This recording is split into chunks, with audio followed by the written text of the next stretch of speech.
Dongeng Bahasa Indonesia. Pangeran dan Putri di Hutan. Biarkan aku pergi. Pilihlah dengan bijak, Ratu. Jadikan aku raja atau akan kutangkap putramu yang berharga. Kau tidak akan menjadi raja. Maka anakmu kutangkap. Tidak. Oh, Ratu yang malang. Bagaimana dia bisa sampai di sini? Mari kita mundur dan mencari tahu keseluruhan ceritanya. Di kerajaan Serulis, raja tercinta telah meninggal dunia. Ratu dan putranya, Pangeran Raymond, sangat terpukul. Selama berhari-hari, Ratu kehilangan nafsu makannya dan sering tidak bisa tidur di malam hari. Raymond mulai khawatir. Bu, ayo kita jalan-jalan. Ibu tidak mau jalan-jalan. Ibu hampir tidak tidur atau makan. Ayah ingin ibu bahagia. Baiklah.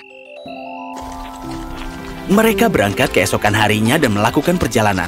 Segera tiba di hutan. Ray, ibu lelah. Mereka berjalan-jalan dan menemukan sebuah rumah tua. Tampaknya sepi. Mari kita istirahat di sini. Mereka makan di depan api yang menyala. Setelah itu, mereka tertidur. Keesokan paginya, mereka bangun dengan segar dan... Oh, punggungku. Ya ampun, ibu lapar. Saat mereka makan, Raymond menyadari bahwa mereka membutuhkan lebih banyak air dan memutuskan untuk mencari sungai. Kita lanjutkan perjalanan saat aku kembali ya. Ratu memutuskan untuk menjelajahi rumah itu, tapi itu tidak kosong.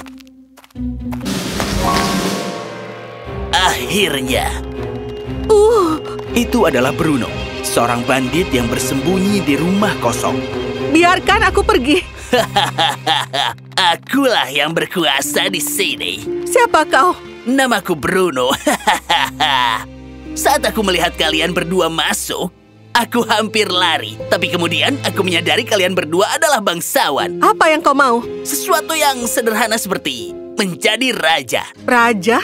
Iya, bawa aku ke istanamu dan mahkotai aku sebagai raja. Menurutmu semudah itu? Tidak, kecuali kau mempersulitnya. Aku menolak. Sekarang Bruno belum berpikir sejauh ini. Pangeran akan segera kembali, jadi dia buru-buru memutuskan untuk berbohong. Jika kau menolak, aku akan mengirimkan anak buahku untuk menangkap putramu. 10-20 pencuri berbahaya sepertiku.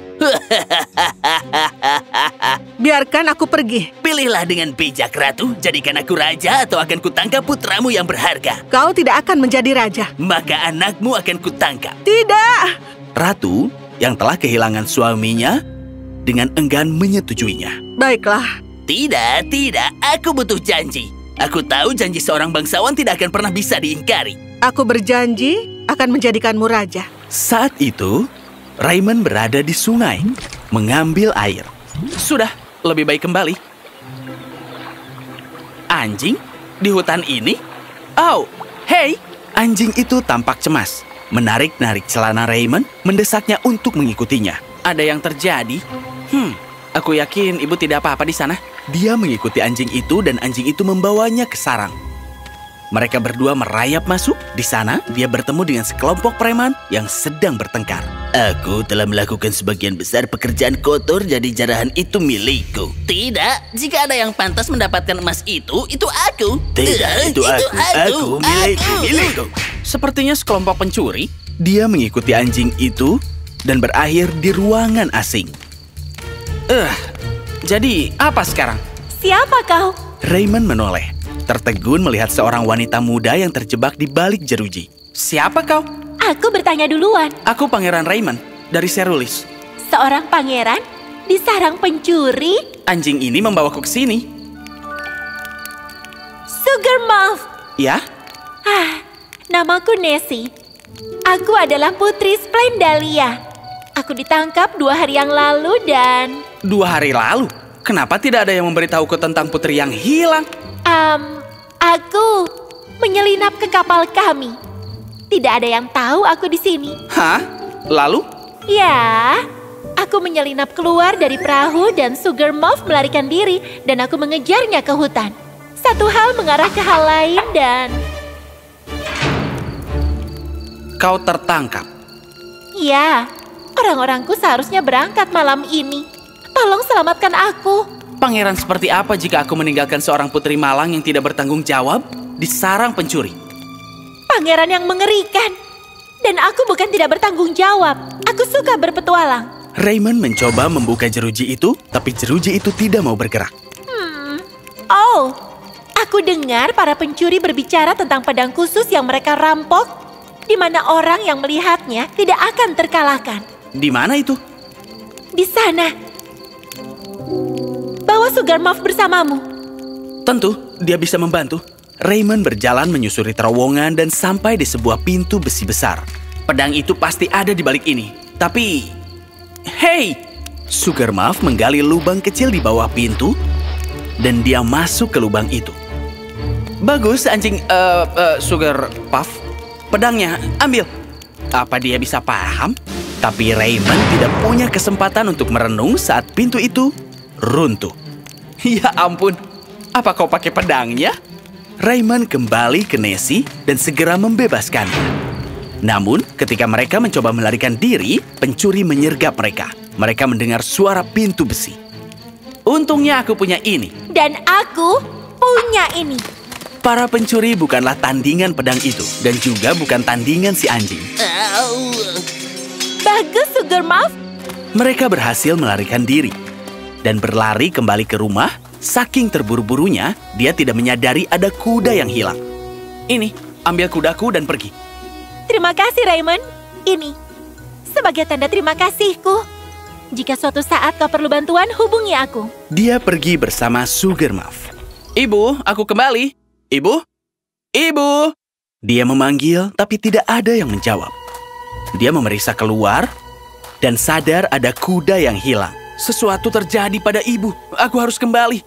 Perjalanan kembali ke istana memakan waktu sepanjang hari. Saat dia sampai, dia mendengar orang-orang berbicara. Ratu kita yang malang, raja baru terdengar mengerikan. Raja baru? Kudengar dia sebenarnya bandit terkenal. Bagaimana dengan pangeran? Raja Bruno diberikan perintah untuk menangkap sang pangeran.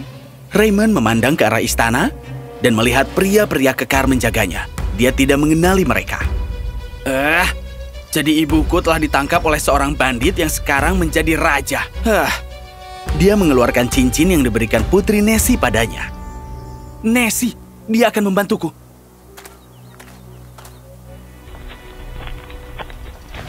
Dia melakukan perjalanan kembali ke pelabuhan, tapi kapal Splendalia telah pergi. Jadi dia menggunakan perahu lain menuju kerajaan Nessie. Raymond tiba di kerajaan Splendalia.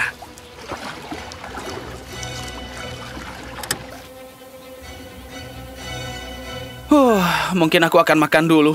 Aku akan menemui Nessie segera setelah itu. Nessie ada di istananya. Nessie, kau perlu menemukan seseorang yang baik untuk dinikahi. Sugarmuff sudah cukup bagiku. Kita bicara tentang pasangan untuk dicintai, bukan mitra dalam kejahatan. Lupakan saja. Ayah Sugarmuff. Mitra ya? Pangeran Raymond tampak baik. Andai saja dia tahu keberadaan Raymond. Tidak banyak yang tersisa.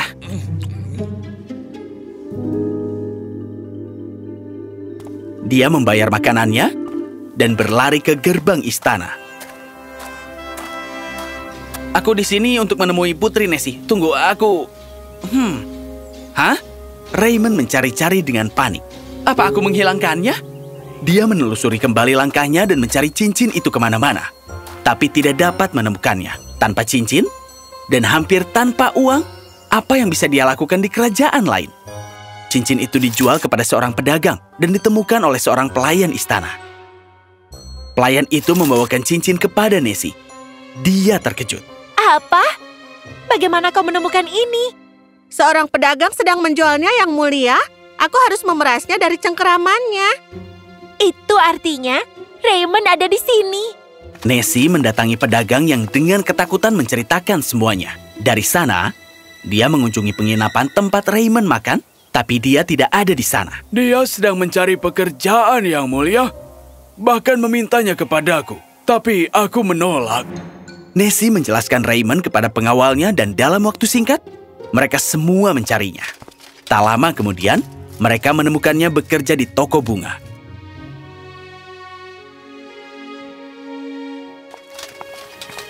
Seorang pangeran di toko seperti ini. Nessie, kau menemukanku. Toko bunga cocok untukmu. Karena aku manis seperti bunga? Mungkin. Sekarang sedang apa kau? Raymond menceritakan seluruh kisahnya. Siapa yang tidak bertanggung jawab sekarang? Baiklah, aku akan membantumu. Raymond dan Nessie menyusun rencana dan berangkat ke Serulis. Mereka muncul di depan gerbang istana, menyamar dengan baik. Siapa kau? Aku Oracle dari Pegunungan Timur, dan aku datang untuk mengunjungi Raja Bruno. Para penjaga terkejut. Memang benar bahwa seorang Oracle terkenal tinggal di Pegunungan Timur, dan orang-orang ingin melihatnya. Bruno melompat penuh kemenangan. Kehebatanku telah menyebar begitu jauh, bahkan sang peramal pun datang menemuiku. Egonya yang buta memungkinkan Raymond dan Nessie melenggang ke istana dengan mudah. Selamat datang, Oracle Agung. Untuk apa aku berhutang kesenangan ini? Kau berhutang pada keserakahanmu. Dan kebodohan. Serang! Para prajurit melepaskan tudung mereka dan bergegas menuju Bruno. Nessie dan orang-orang terlatih, dan dalam waktu singkat, para preman dan raja mereka telah diikat. Raymond, Ibu, aku senang sekali kau baik-baik saja. Bruno ditangkap, dan kerajaan sekarang damai. siapa wanita cantik ini? Namaku Nessie yang mulia, Putri Splendalia. Oh, kau adalah putrinya Trisa. Kau tahu ibuku? Tentu saja, aku sudah lama sekali tidak melihatnya. Mengapa tidak mengunjunginya? Lagi pula, kita tidak pernah sungguh melakukan perjalanan. Maka, mereka bertiga pergi ke Splendalia. Kedua ratu sangat senang bertemu satu sama lain, dan bersama temannya, Ibu Raymond menjadi lebih baik. Raymond dan Nessie menghabiskan banyak waktu bersama. Hingga akhirnya... Ibu, ayah, ingat bagaimana kau ingin aku menemukan cinta? Kami masih menginginkannya, sayang. Ya, sekarang aku punya. Oh, kami akan menjadi ratu mertua. Bagus sekali. Aku bahagia untuk kalian. Terima kasih, Ibu. Nessie telah menemukan cinta. Sang ratu telah mendapatkan kembali kedamaian, dan Serulis telah menemukan raja yang sebenarnya. Kebaikan, kegigihan, dan keberanian mereka hanya membuat mereka lebih kuat, dan kualitas-kualitas itulah yang memungkinkan seseorang melakukan perjalanan jauh dan menakjubkan dalam hidup.